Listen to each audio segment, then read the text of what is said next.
Welcome to Android Authority on Air, the original Android Hangout show on Google+. I'm Derek Ross. And I'm Dan Charlton. And I'm Jonathan Franklin. This week we have all sorts of fun stuff to talk about, mainly why app rollouts suck. And over the past few weeks you've probably experienced that. We're also going to talk about a Google Glass update. We're going to talk about the Samsung Galaxy S4 Active, which was officially announced this past week. And then we're going to have a little bit of State of the Union discussion. We're going to talk about the new Nexus program, the Nexus User Experience program, and how a keyboard being released to the Google Play Store is much more significant than an actual keyboard. It's how Android is evolving and how Android is changing. All right, so let's get started. So I said app rollouts suck, and you know, it's an awesome feature, but we'll get to that in a minute. But ever since I/O, Google has been touting one of the latest and greatest features of the Play Store, and that is to do app rollouts. So if you've gotten the music update, calendar, Hangouts, Gmail, yada yada yada, you've seen all your friends on social networks posting, "Hey, I got the new Gmail," and you go and you check, and I don't have it yet. You check 4 hours later, I don't have it yet. The next day, damn it, I still don't have the update. Where is my update? You know it's available.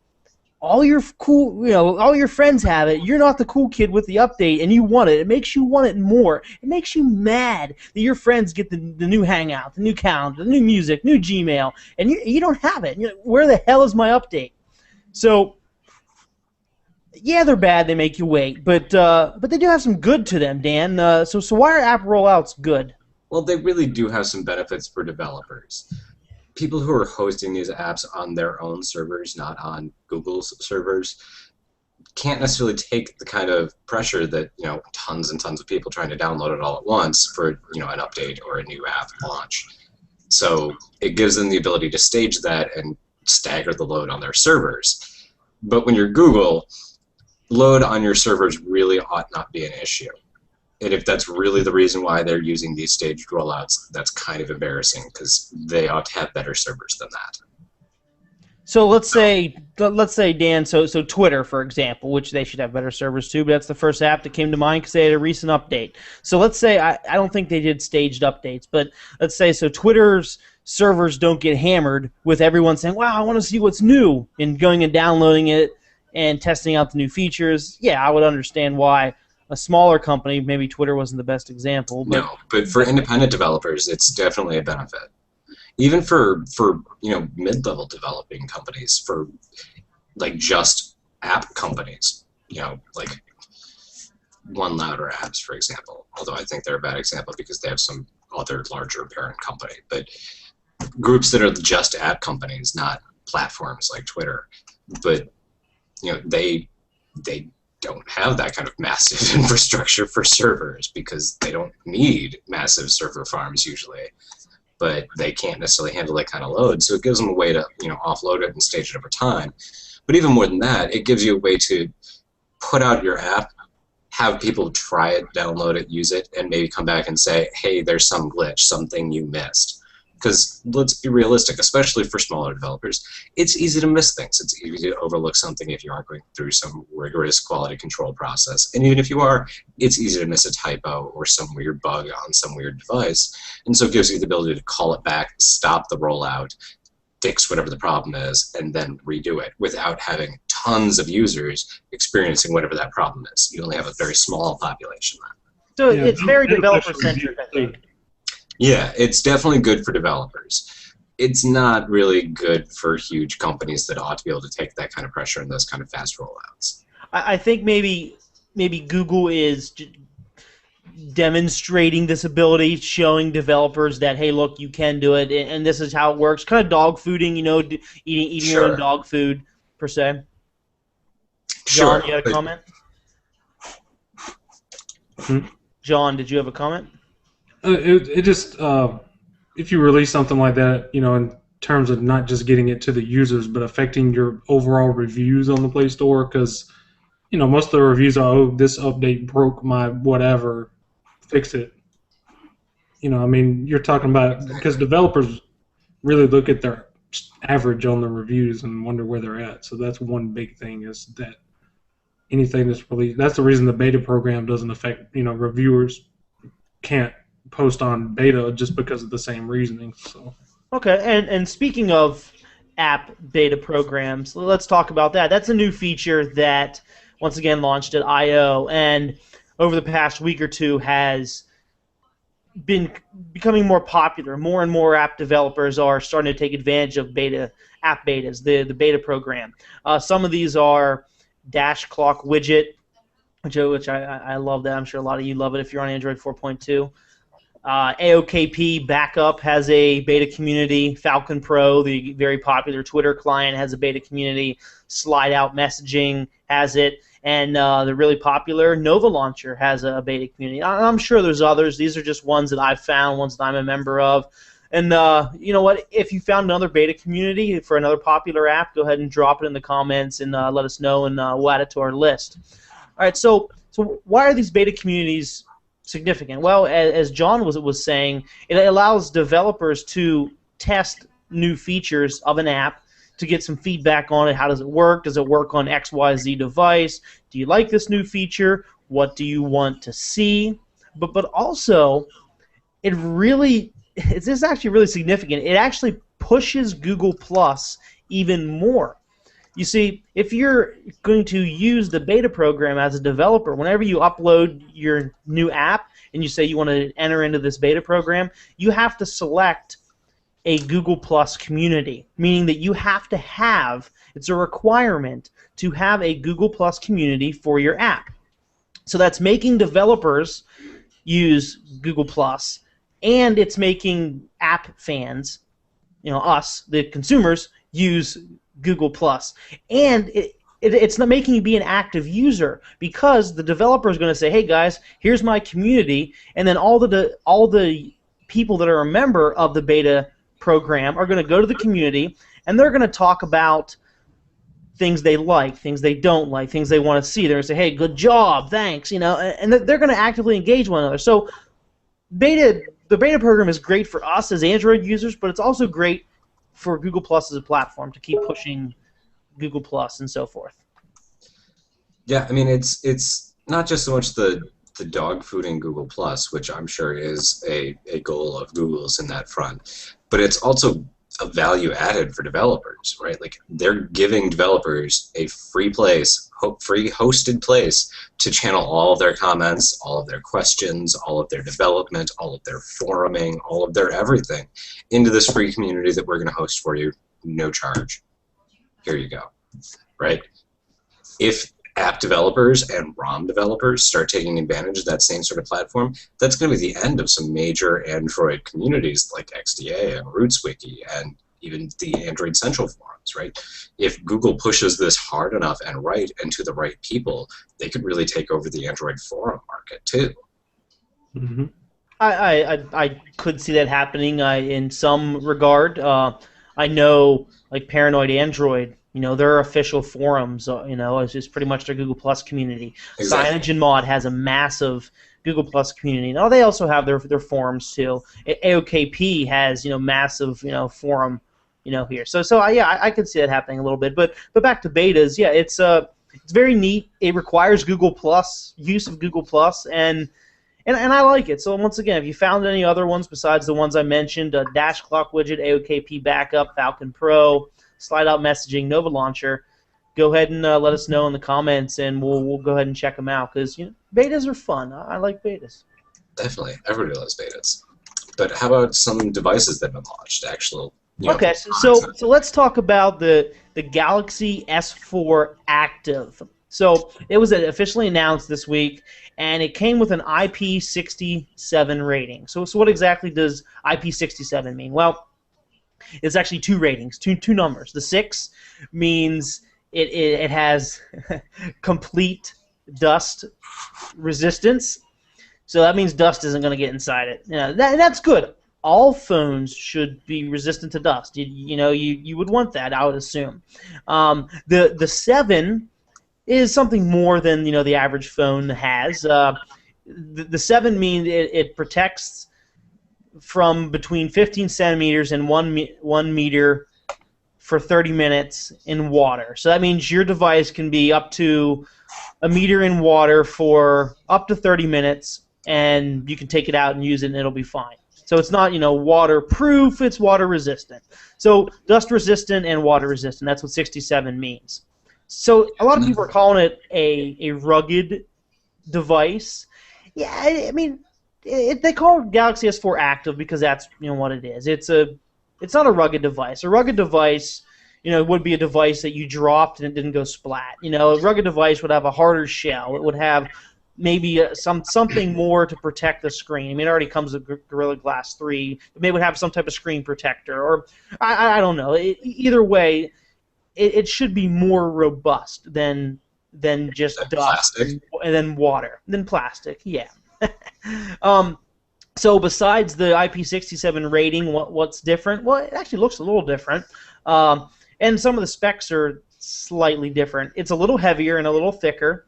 Maybe that's because of the water resistance. Maybe that's because they got to add some padding in there to protect everything. Yeah, maybe plus the dust resistance. The dust resistance, yeah. So it also has an 8 megapixel camera. The regular Galaxy S4 has a 13 megapixel camera, and the neat thing about the camera is it's rated to take photos underwater. So that's why it's an 8 megapixel camera.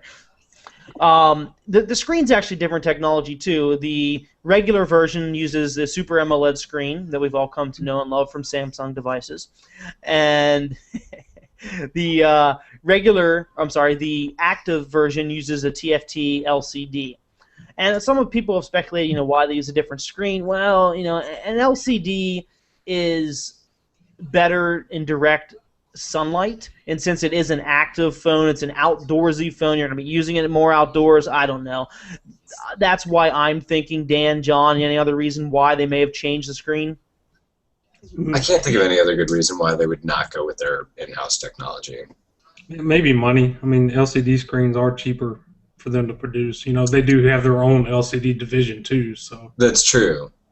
Yeah, it is a little bit cheaper to build the LCDs than it is their AMOLEDs. But yeah, it's probably mostly the light though, because AMOLEDs traditionally don't do particularly well in direct sunlight. On the other hand, they're typically a lot more battery efficient than LCDs. So let's talk about active devices, rugged devices, more resistant devices real quick. So Galaxy S4 came out roughly 2 months ago or so, depending on your carrier. A month ago, or a few weeks ago. If you're Verizon, yeah. So you bought your device, you love it, you realize, I would have liked my phone to be waterproof or water resistant and dust resistant. Here comes the active version, and you're past your 15-day or 30-day return period. You're kind of screwed. You have to buy a new device. So why aren't manufacturers putting out devices with this rating from the get-go, or at least releasing the two at the get-go, the same at the get-go? Some of them are.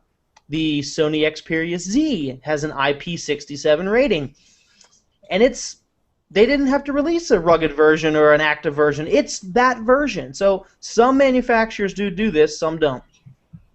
One thing to note with the Z is that it's not really ruggedized either on the outside. I mean, it's a glass outside, but one of the biggest usage cases, from what they say from people in Japan, are they use their phones so much that especially women wanted to actually take their phone in the shower with them, which was one of their motivating factors between making a phone that was more waterproof, not just the rugged side, but making sure that it was waterproof or water resistant, was because of so many people in Asia, with that usage case, that they wanted to take their phones in the shower with them. So John, so the advertisement that Deutsche Telekom did, T-Mobile did in Romania, was that they had a woman in a shower in a mall talking on her phone and playing with her phone. So it wasn't just a sex sells thing; it was an actual legitimate. People actually want to use their phone in the shower. Apparently, this is an actual usage case scenario. In the mall, yeah. Dude, who showers at the mall? Well, must be a Romanian thing. Apparently you do that. All right, so another device here. Glass. Yeah, I still haven't gotten my purchase link yet, but that's a sad face. Still crying about it. And I'm still crying about it. We won't talk about it anymore. Fingers crossed, confidence high for next week. So if you are rocking Glass right now, even if you're not, it's a neat update. XE, which stands for Explorer Edition, XE6 over-the-air update came out this past week, and it's a major camera software update. Whenever you take a picture with the new camera software, it takes 3 photos sequentially, similar to how HDR works. It takes one with low exposure, average, medium exposure, and then high exposure. So similar to HDR, and that's actually what it is. It alleviates the overexposure when there's a lot of light, or the underexposure, when there isn't a lot of light. And Google says it allows you to not be afraid of the dark, because apparently with Glass previously on the XE5 software revision, if you took a picture and it was kind of dark, it's very, very hard to see the person or the object you took a picture of. And similarly, if you were outside and it was a sunny day and you took a picture of a scenic mountain or something and you had some sunlight in there, it was very overexposed up where the sun was, and it just wasn't as good as it could be. So they fixed this, and you should check out some of the photos. They're gorgeous. I mean, they're in low light, they look normal, and where the light is great, where light is very good, you actually get an HDR effect, and so it's pretty awesome. Besides better pictures, the XE5 or XE6 update gave voice dictation to your photos and your videos for captioning. So you take a picture, you want to say, hey, this is a picture of my buddy Dan Charlton. I don't have to type that in later. I can go ahead and voice dictate my caption before I upload it and share it. So that's cool.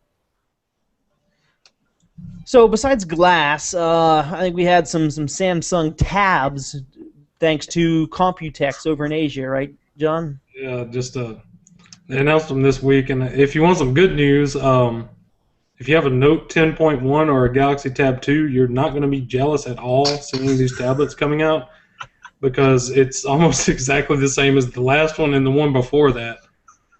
They'll launch both of them as an 8.1 and a 10.1. Both of them will be launching with Android 4.2.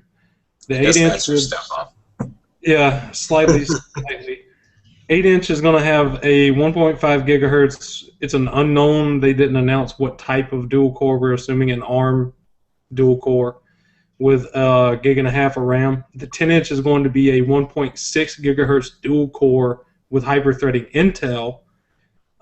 It's an Atom Z2560 Clover Trail, and it has 1 gigabyte of RAM.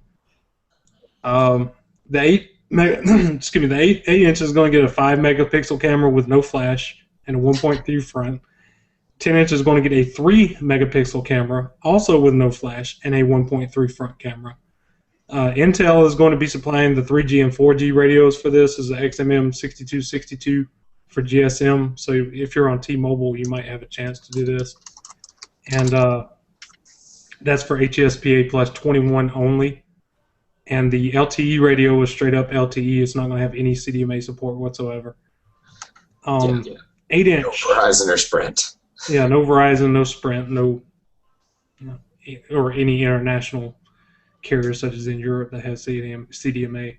8-inch, 1280 by 800 TFT LCD display, which is about 189 pixels per inch, so maybe about on par with a Nexus 7 in pixel density, almost.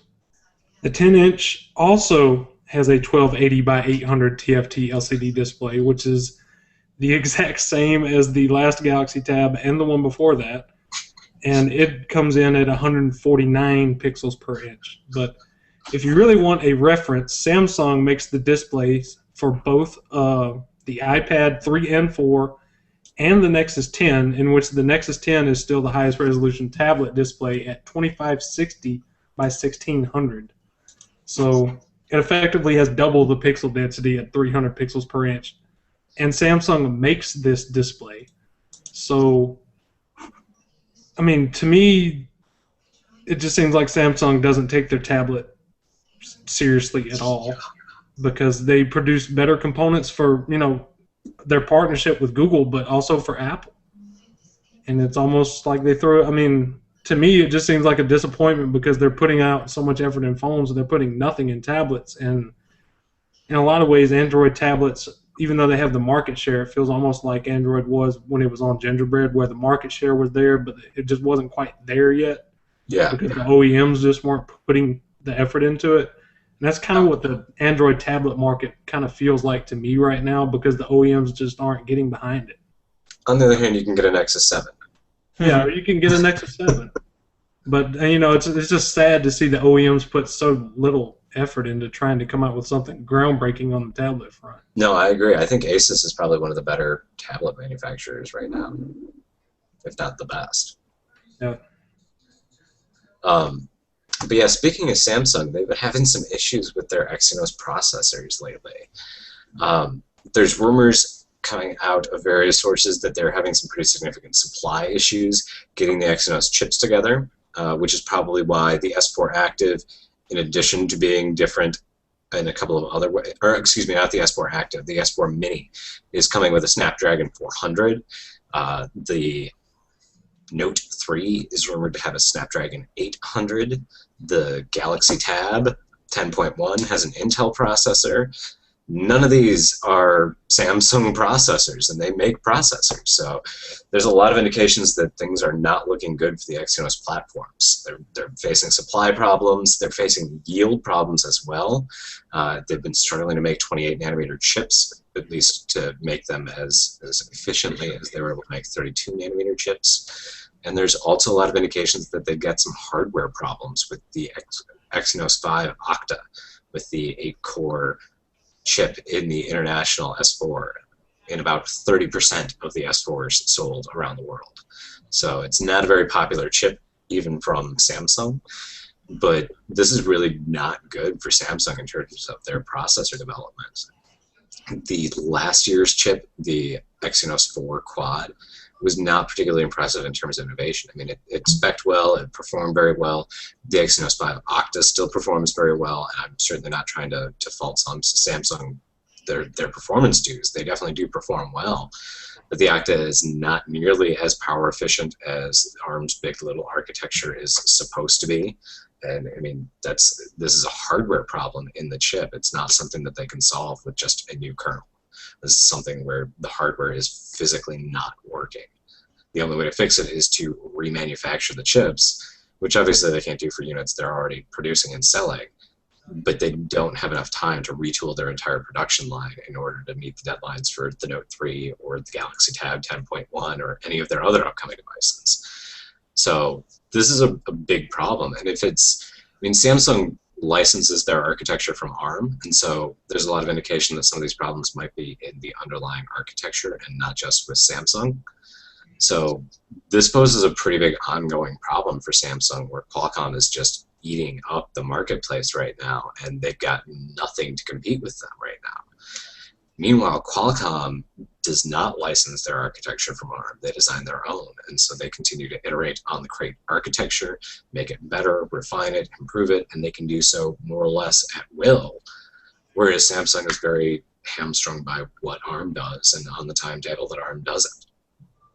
This is one thing Apple does, too, exactly. On Samsung's own process. Yep, Apple has, with the A6 processor, moved in the same space Qualcomm is, and they're designing their own and not relying on Samsung to build them. Samsung's still building them, they just aren't designing them anymore. So, yeah, it definitely gives the designers a lot more flexibility in terms of moving more rapidly than ARM's architectural designs. But even still, Samsung could do a lot to innovate within the architectural constraints. NVIDIA, with their 4+1 setup, is legitimately trying new things, not just taking ARM's designs, printing them, and then selling them. So there's definitely room for them to get better. It's just a question of whether or not they can get it together and do it. Mm-hmm. All right, we have a question here from, let me find it here. All right, we have a question from Jabrari Whitfield. He says, "Why do you think, or what do you guys think about glass being banned in public places?" Personally, he thinks it's silly, and how will these bans, be affect in the future when we move forward? Well, I think it's silly too, because, let's use casinos as an example, because it's a public place per se. Glass is banned in casinos, or will be banned in casinos. Well, you know what? Cameras are also banned in casinos. You're not allowed to take pictures in casinos. Go to a casino and whip out your camera phone and start taking pictures. You're going to get in trouble. You're not allowed to do that. The same goes for, let's see, what strip clubs made headlines. You know what? You can't go to a strip club, I've heard, and take pictures. These are things you can't do with regular camera phones and regular cameras. And last comment I'll make is, 10 years ago, 12 years ago, whenever camera phones were starting to pop up everywhere, many places around the world banned them. Public places banned them. Municipalities tried to ban them. Courts banned them. They were banned in, everywhere. Even the city of Chicago tried to ban them. Yeah, an entire city. Chicago wasn't alone. Many places tried to ban camera phones. And to this day, some places still do have camera phones banned.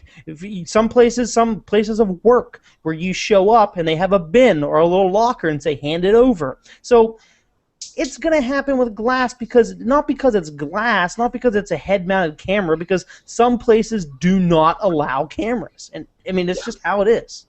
Yeah. And another one is, right now, that's a big usage case of glass because the category really hasn't been defined yet. It's good for navigation. It's good for, but the biggest case is people using glass to take pictures and videos of their kids and stuff like that. So until the third-party ecosystem kind of catches up with glass and they define what the category is going to do, that's going to be the big focus of glass right now, is that, the camera is probably the most obviously used part about it. So, in case you didn't know, at the Google, was it the shareholder meeting? Is that what it was that happened?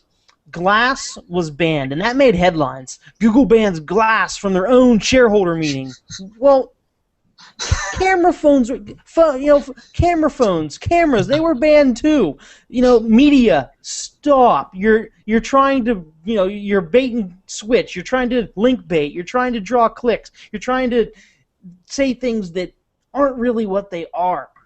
Glass was banned, but you know what? Cameras were also banned too. Anything that had a camera attached to it was banned. They didn't just say, nope, no glass, we don't trust our own product. No, they said anything that has a camera, it can't be here. So it's not just glass. Stop, people. I really think sometimes people just fish for things, just because. Why not? They like controversy, and it draws attention to your site. Isn't that what he wants? Moving on to things that don't make me upset.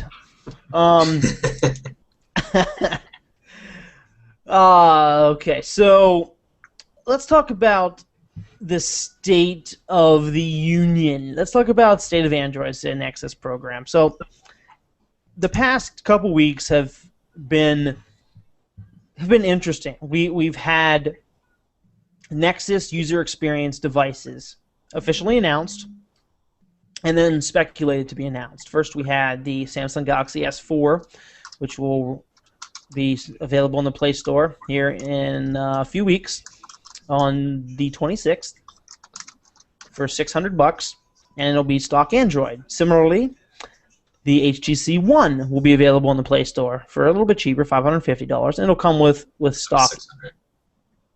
Yeah, I think it's $550. 6 and 650. What did I say? 600 the first time? Yeah. Okay. So yeah, you're right. 550 and 600. It's yeah, 600. yeah. So I had the $50 right, but yeah. Okay.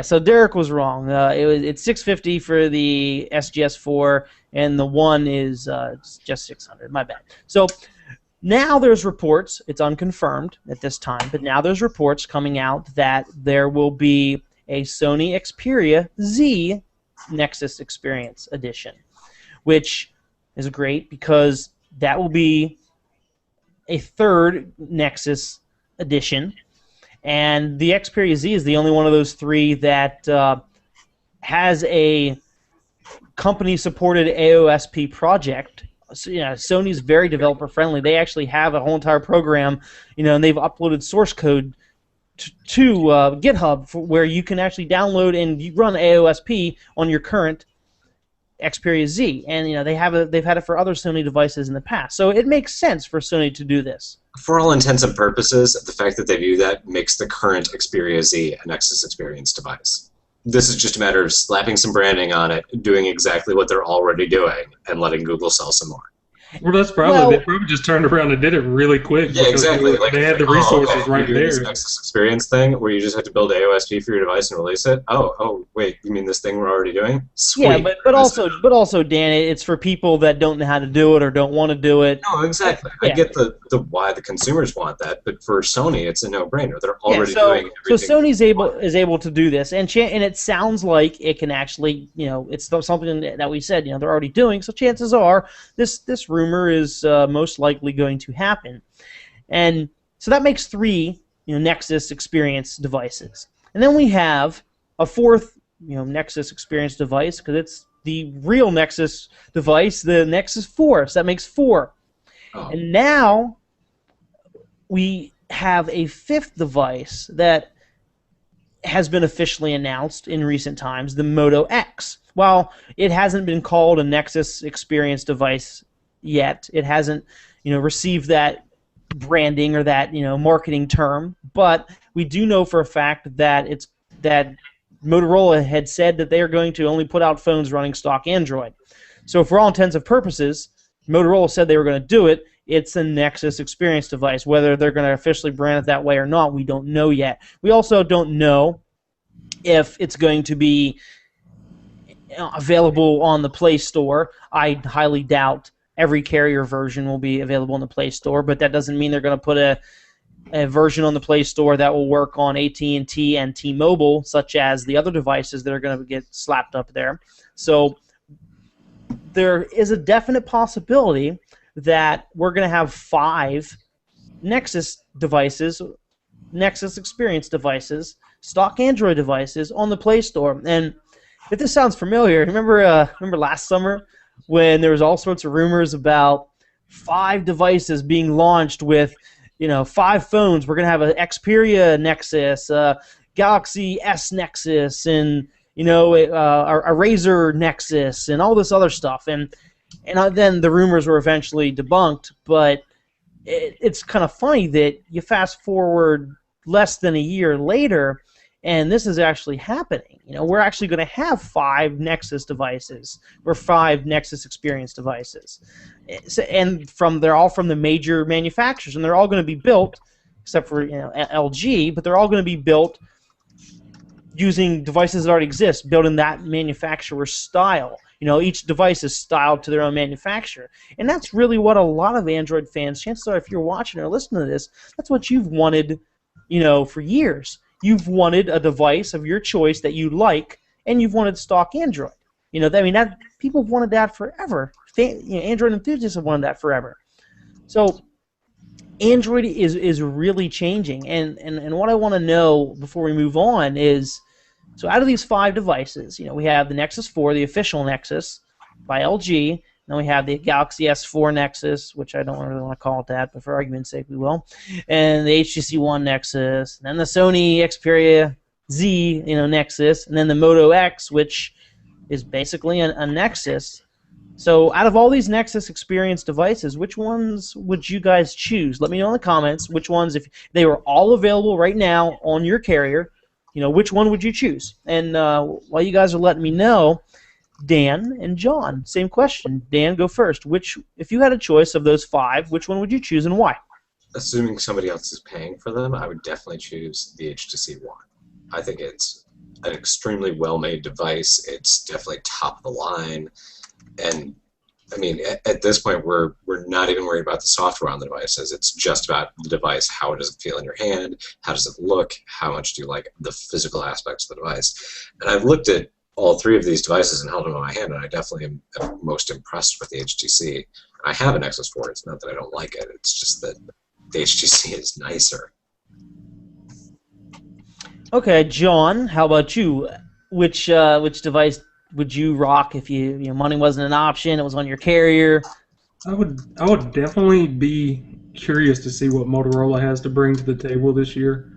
But I've always liked Motorola. I kind of have a soft spot for them, but it just really depends on the hardware they can get into the device. But if it was down to the Z or the One or the S4, I'd have to lean to the One too, because the Z is a really nice phone.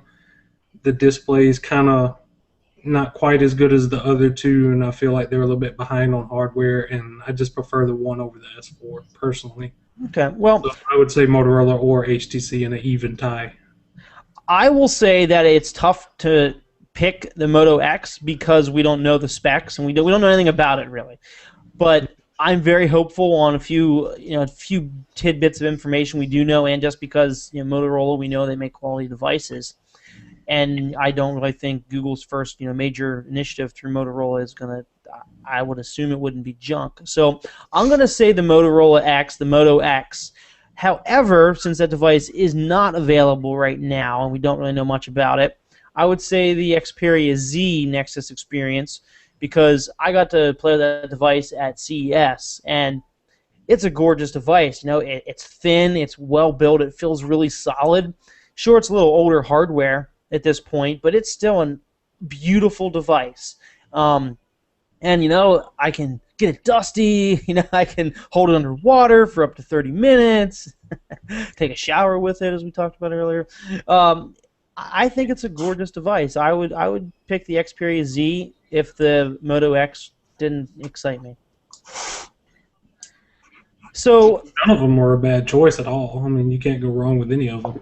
No, definitely. So here's an interesting thought I had the other day. So now we have these 5, Nexus devices, and we know that Google a lot of times is criticized for various things with Android. How they can't keep a device up to date, fragmentation, yada yada yada. And a lot of people thought Motorola was going to be the savior, Google was going to be in control, all this crazy stuff, right? So let's say that some of these people are right, and that's part of the reason why Motorola was acquired. We know that that's not entirely the whole reason. But anyways, do you guys think that the whole reason we're seeing multiple devices running a Nexus experience, and this new Nexus experience program, do you think Google started it just so they could sell their own Motorola X, their own Motorola phones, through the Play Store? Because that would be favoritism, right, if they only sold their own device. So do you think that they're doing this just so they can sell their own, or do you think this is something that's been planned for a while? Or no, I don't think it has anything to do with selling devices through the Play Store. I don't think that's a big enough sales channel for them to be that concerned about it. Motorola knows how to sell devices. They sell them through Verizon. They sell them through carriers. They do very well at it. Well, not very well at it, but they do well enough at it. Right? They know a lot more about selling devices than Google does, obviously. As anybody who's watched any other Google Play Store release of late, it's been a disaster. So I really don't think that their concern is that much about, ooh, we need to get it into Google Play. I think if you look back at last fall when we were hearing all of these rumors about all of these Nexus devices from multiple manufacturers, I think that this move from Google has been in the works for a while, and it's been a matter of getting the right devices, getting the manufacturers on board, getting the ducks in a row, and all the I's dotted and T's crossed, etc., and the licensing, blah blah blah blah blah, working with all of the companies. So I think this is something that they've been pushing for a while, where the Nexus program can more or less become a licensing program. You meet these terms, you build an AOSP, version of Android for your device, you release the source code publicly, you put it out, we're happy to sell it for you through the Play Store, or you can sell it yourself, or don't even bother selling the device, just put out the AOSP software and we'll call it a Nexus Experience eligible device. So I think if OEMs are willing to meet those terms, then we're going to start seeing a lot more of these. I think it's a play to get OEMs back into the kind of get the community back, because the community in the last couple of years has kind of stagnated on development because they've had to work around so many things that HTC and Samsung and done, have really tied into their own software stack and something that should be done on a kernel level, or more of a less tied into their own and dependent on their software stack. So if you really kind of get the community back excited about Android again, then as far as their end, on Google's end, it can get people contributing to stuff that actually matters, not stuff like trying to get GPS and Bluetooth going on a device because you have nothing to go off of, for months, and fighting stuff like that when they can be contributing to something useful. And Exactly. it's kind of slowed down the AOSP side of Android because, aside from the Nexus devices, which really aren't big sellers, it gives some kind of incentive for the OEMs to give you a reference point. So I think that's going to be, it's not so much how many sales they can get, but if the OEMs do decide, even if it's just to sell a small handful of devices, it's going to absolutely supercharge the communities because they can start customizing and doing things that matter. And really everything that has been merged into Android over the last couple of years, in the ice cream sandwich and stuff, is stuff that kind of was in custom ROMs before that Google merged into Android later and made it better. Yeah. Okay. All right. So we actually had a question from actually the same guy as before, Jabrari Whitfield. He asked about Google Wallet and NFC. We've covered that before, and it's a downhill argument, so we're going to ignore that right now. And what we are going to do is we're going to talk about, also, he asked, what do you think about Google moving core Android apps to the Play Store, newest being the keyboard? Will this allow Google to take some control back from, and then it got cut off. I'm assuming control back from carriers, control back from OEMs, and so forth. So that actually is the next part of this State of the Union talk. So leading into that, thank you for that question. So hopefully this answers your question for you. So a keyboard was recently released, the Google keyboard, and it's a keyboard. Not too exciting, right? I mean, a lot of us already have it anyways, either on a Nexus device or on a custom ROM, or it's a keyboard. So why is a keyboard so significant? Well, it shows that another core Android app, another app that only was available, on a Nexus device or through AOSP, is now available to anybody and everybody through the Play Store. And this has been happening for a while now. It's been happening for years. Initially Gmail only was available on Android. And you couldn't go. I mean, that's really not the right way to say that, I guess. It was only available on a Google licensed device. You couldn't go out there and download it on the Play Store unless you already had it installed. It's still only available on a Google licensed device because it's only available on the Google Play Store, which is only on a Google licensed device. The point is that you can now download it and get updates for it through the Play Store. It used to be that you could only get your update to Gmail when the new version of Android rolled out to your device in 6, 8, 12, 18, 25 months. Yeah, exactly. So you had to wait for a new version. So Maps used to be the same way. Maps used to be bundled, with Android. Voice search, Google Talk, now known as Hangouts, YouTube, Sound Search, and Calendar. So all of these apps used to be bundled with Android, where you would have to wait, as Dan was saying, until your carrier or your OEM put out a new version for you to get the new version. And Google, let's say they're putting out new operating systems once a year, twice a year. So that's only once or twice a year for that app to get updated. And as well as I do, these apps now get updated more than once a year or twice a year. So that's really, really awesome that they're breaking these core apps out of Android, allowing them to get updated more often, but more importantly, updated without carriers and without OEMs say. And we saw evidence of this at the I/O as well, how Google demonstrated that they can take control of Android without you, without carriers, muddying the waters, or OEMs, that it's still their OS, and that's what they demonstrated. We'll get to that in a second. So there's still a handful of apps that aren't available on the Play Store that come, baked into Android that you have to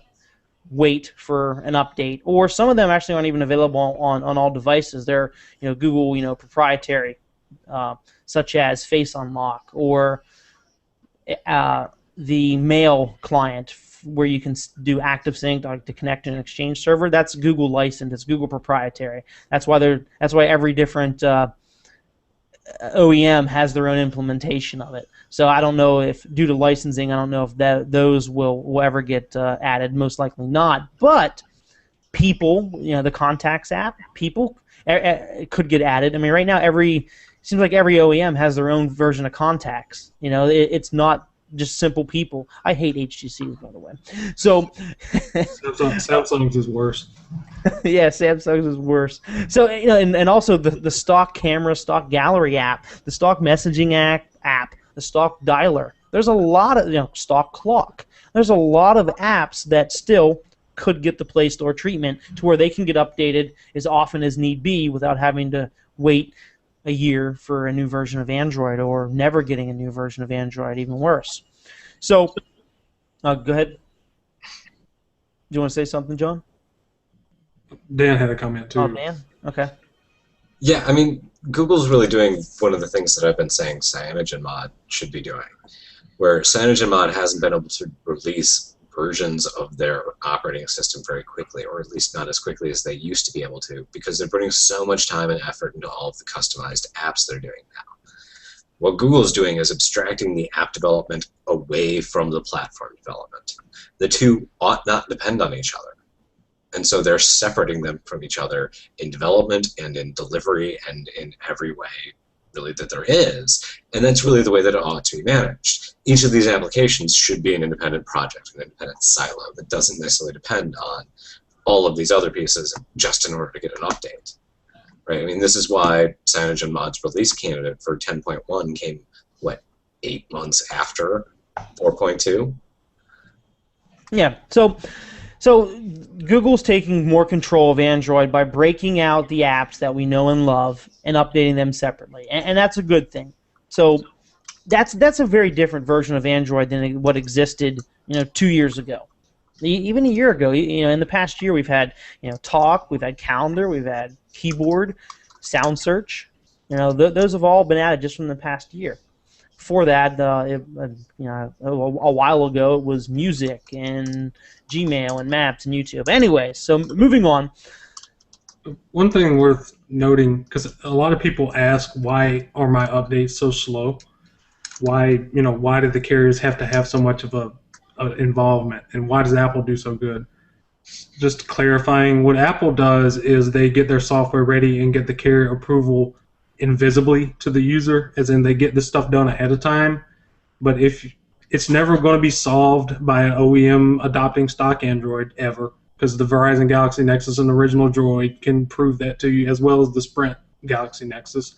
But the real answer to that question is, if you want that from an OEM, is the topic of support. Is what Apple, when you call a carrier for service for your iPhone or whatever, then they're going to direct you to Apple, because that was part of the agreement. Apple has to provide the support for the device. So that's the reason they can send software updates through iTunes, is because they're the ones that bear the responsibility of handling any issues that come from it. So if you want a device from Samsung or HTC, Google, Motorola, whomever, they'll have to actually create some kind of channel to offer support and guarantee their software to you and offload that burden off of the carrier. That's the only way you're actually going to get carriers out of the way, is they're going to have to make those negotiations. So this is why Google has to do this, because nobody has done this. No, absolutely. Absolutely. The support is not a small issue. But people don't realize the reason that Verizon is able to justify locking everything down is because they need to guarantee that they can provide a high-quality blah, blah, blah, blah, blah, blah, blah. You don't care because you just want to root your device. The problem is Verizon is responsible for providing all of that blah, blah, blah, not HTC, not Samsung, not LG, not whoever made your device, right? If you have a laptop that has a Verizon LTE chip embedded in it and something goes wrong with it, you call Dell or HP or Lenovo or whoever made your laptop. You don't call Verizon. Yeah. But if something happens to your Samsung Galaxy S4 on Verizon, you call Verizon, not Samsung. All right. So back on topic here. Play Store has core Android apps, and that's awesome. So how else is Android evolving, and how else is Android changing? Well, we actually talked about it a few weeks ago on our show recapping Google I/O. We talked about Google Play services, where Google demonstrated that they could update Android basically without you knowing and without actually putting out a new version number. And just a real quick recap, the Google Play services, the new version brought games, which achievements, leaderboards, multiplayer, location-based API updates and new API uses, such as the Fuse location provider, geofencing, and activity recognition, which right now I don't know if there's a whole lot of apps that actually take advantage of these. I did see one that was taking advantage of fencing recently, but I don't remember the name. And last location, or I'm sorry, after location APIs, Google Cloud messaging was also demonstrated, and cross-platform single sign-on. So these are things that come to Android without you having to get, Android 4.3, which we don't know when it's coming out yet. Who knows when it's coming out? It doesn't really matter. Your Android's updated with new apps and with new APIs. You didn't have to do anything. You have to install a new app. Your carrier didn't have to do anything, and your manufacturer didn't have to do anything. And that's cool. That shows a lot. It shows how the platform is evolving. Yeah, not just evolving, but maturing, right? Like, when you look at desktop operating systems, particularly the mainstream ones that people really know about, Windows and OS X, you get a version of Windows once every, 3 to 5 years? Apple releases a little bit quicker, but not that much quicker. And so people are used to having a stable platform for the long term, not this every 6 months there's a new whole version of the operating system. So I think this is definitely a good direction for Android.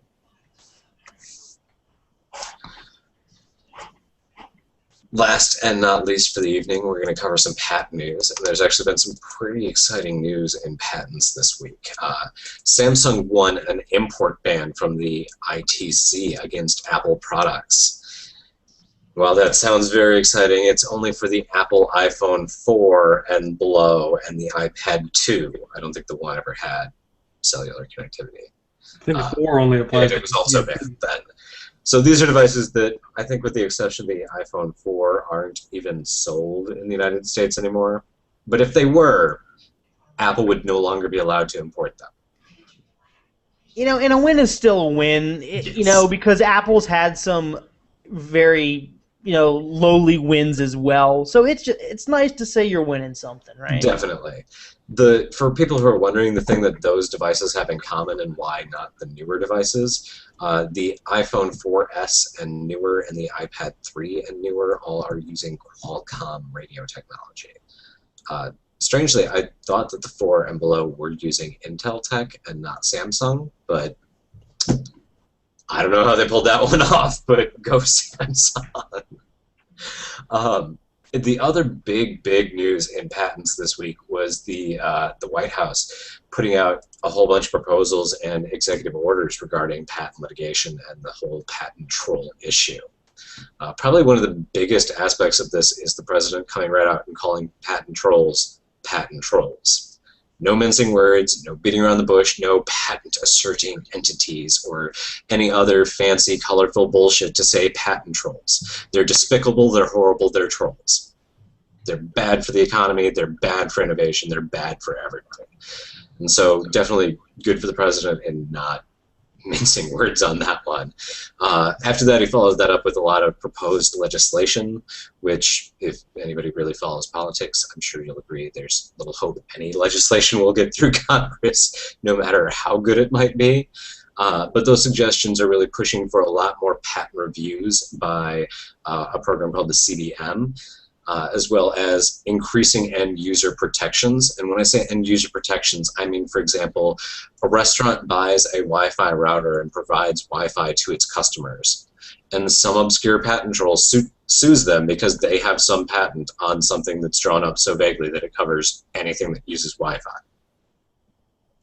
So end users are people that aren't in any way involved in technology and are still being forced to defend themselves in these litigations.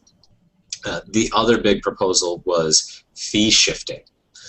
Fee shifting is basically forcing patent trolls to pay the legal fees of the other party when the other party wins. Ironically, the leading judge, the chief judge for the Court of Appeals for the Federal Circuit, which, by the way, created software patents in the first place, penned an op-ed where he was basically talking about fee shifting and how important it is and how really this doesn't need new legislation because there's a provision under current law that could be enforced, that ought to be enforced, that would allow fee shifting to occur already. So I guess we have to ignore the irony of the fact that this man sits on the main court for patents in this country and has never tried to apply this fee shifting in practice before. But if Congress moves, or if this judge, I guess, puts his money where his mouth is and starts doing this in court, we could see some improvement on that end. And then to top that off, the president put out several executive orders. So instant action, these things are going to happen without any congressional will. One of those things is more experts at the Patent and Trade Office to study the problem of patent trolls. So your tax dollars wasted to answer a question we already know the answer to. But some more actually beneficial executive orders are going to cause the Patent and Trade Office to start lending a lot more support to end users in filing requests for information regarding patents when they get sued by random patent trolls. Also, one of the other big changes is going to be true ownership disclosure. One of the things that patent trolls do is sue on behalf of other companies, where other companies are sort of halfway licensing their patents away to the troll so that they can sue for them. Microsoft does this a lot. There's a lot of other companies that do this a lot, so that way it's not Microsoft versus it's some obscure nobody cares about it versus going after all of this money, but really it's all Microsoft. So this is going to force the actual patent owners to file their name on the applications and to file them every year on their maintenance requests. So people are going to be able to find out who actually owns the material that I'm getting sued over. One of the other really, really important executive orders is restricting functional claims in patents. And what this consists of is better training for the patent and trade officers who issue the patents and certify them. Restricting the functional claims is going to draw down a lot on the ridiculous crap that's getting patented. Functional claims are things like, they're not the actual invention. They're the way to do whatever it is. So looking at the cotton gin, the first patented invention in the country, the cotton gin is a device that was actually patented and is an actual thing. The patent isn't on a method to convert, the organic plant cotton into the refined good of cotton. It wasn't the abstract extracting one substance from another organic substance. But that's the way patents today are written. So it's not just on the cotton gin, it's on the idea of refining cotton. So nobody else who ever invents any other device for refining cotton, and yes, there are more sophisticated and advanced devices nowadays than the cotton gin, but all of those would then be infringing that original patent.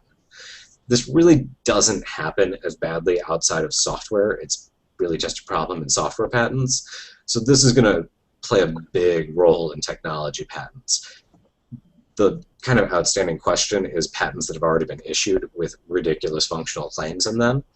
And in terms of what's going to happen to those, is it's probably going to come down to reviews of those patents, which means still other parties, when they get sued over those ridiculous patents, are going to have to push the Patent and Trade Office to review them before then hopefully they'll start applying stricter standards and actually, not granting patents on things that never ought to have been patentable in the first place. The reason why functional claims don't happen so much outside of software is because they're not allowed outside of software. But people take a functional claim and attach on a computer and then are magically allowed to get a patent on it. So this is really going to put an end to that practice and hopefully clean up a lot of things. And maybe Congress will come through and push through the fee shifting and user protections and really clean things up even more. But this is definitely a huge and good first step. You know what, Dan? It's good that the government notices these things because, for a while we thought, we were just blindly... Are you people listening to us? Hey, now, they might be, But we'll talk about that next week. One last question here. So YouTube user ANTTL462 says, what about Android 5.0 key lime pie? No. All right, so... You can find us on AndroidAuthority.com, YouTube.com/AndroidAuthority, Facebook, Twitter if you're into podcasts, which, hey, you might be listening to us right now on a podcast. You can check us out on Miro, on Currents, on iTunes, Shudder, I know. And you can also check us out on SoundCloud. We have a big following on SoundCloud. If you're not following us, circling us, liking us, I don't know, fanning us, whatever, on any of these places, feel free to social all the things and click that follow, like, circle button. We'd love to have it. Thanks again for watching. Dan, thanks for your insights. And John, you know what? Your bed is made. We need to get you on here with a made bed more often without Scott. If you didn't notice, Scott wasn't here tonight. He's at a cabin right now. He's on another retreat learning how to make a bed. All right, guys, have a good night. Have a good weekend. Have a good one.